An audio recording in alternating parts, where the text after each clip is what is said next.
Naitwa John Onechi, natoka sehemu za Busia. Karibu. Mimi ningependa sana mniombee njia za school fees ziweze kufunguka, maana tangu nitoke nyumbani.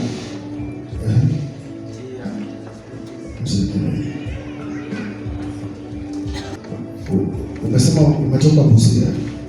Ya, natoka sehemu za Busia.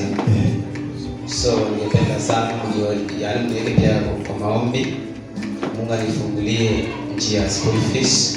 Bwana Yesu asifiwe. Amen. Najua kwamba wewe unasoma? Ya, ninasoma. Wapi?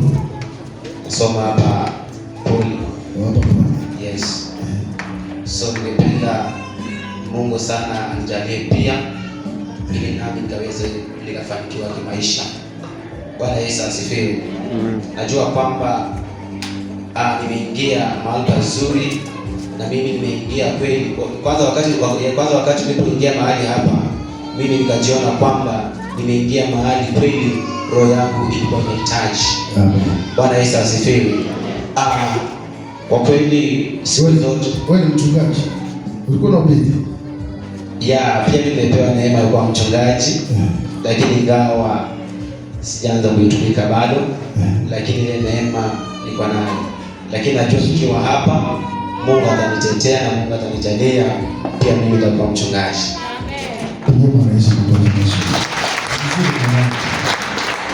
Kama utaweza kumtumikia Mungu, ni vizuri ukimtumikia. Asante. Nielewa? Ni vizuri. Lakini tuombe sasa mambo na masomo. Unasema shida ni school fees? Yes, shida ni school fees. Na mahitaji ya kifedha. Mungu akufungulie njia. Uinulie mkono, mwambie kwa jina la Yesu. Mungu wa haya madhabahu akupiganie. Njia zako za masomo zifunguke. Roho ya kufunga njia zako za kifedha isambaratike katika jina la Yesu. Najua mimi huwa nawaamini, sababu hakuna mtu mmeiombea akawa na shida. Watu wengi huwa mnaombea pesa. Mimi nawaombea, vile unaniona hivi, nimeombea watu wengi sana wachungaji. Hata kitambo niliombea watu wengi wakafungua madhabahu makubwa na wako vizuri. Wengi wamepitia kwa hiyo madhabahu, wamepitia kwa mikono yangu, na ni wahubiri ambao wamefanikiwa zaidi. Sasa amini tu hilo, usikose kuamini. Amini hiyo tu roho, tafuta hiyo roho, usitafute huyo mtu, tafuta hiyo roho, huyo mtu ako nayo. Bwana Yesu apewe sifa. Watu nakaa na babangu, za zingine watu wanampiga picha, ananuliza hao watu hawaelewi.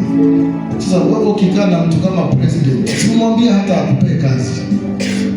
Unakaa na president, unapiga naye picha, unazunguka ukionyesha watu kwenda nyumbani picha yako na president, ukicheka, wewe ni wazimu. Bwana Yesu apewe sifa. Wewe ni mwenda wazimu. Ukikaa na president, mwambie nipatie namba yako ya simu, sina kazi.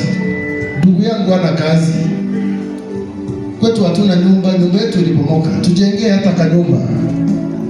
Akikujengea nyumba, ende ukionyeshana picha ya nyumba ulijengewa.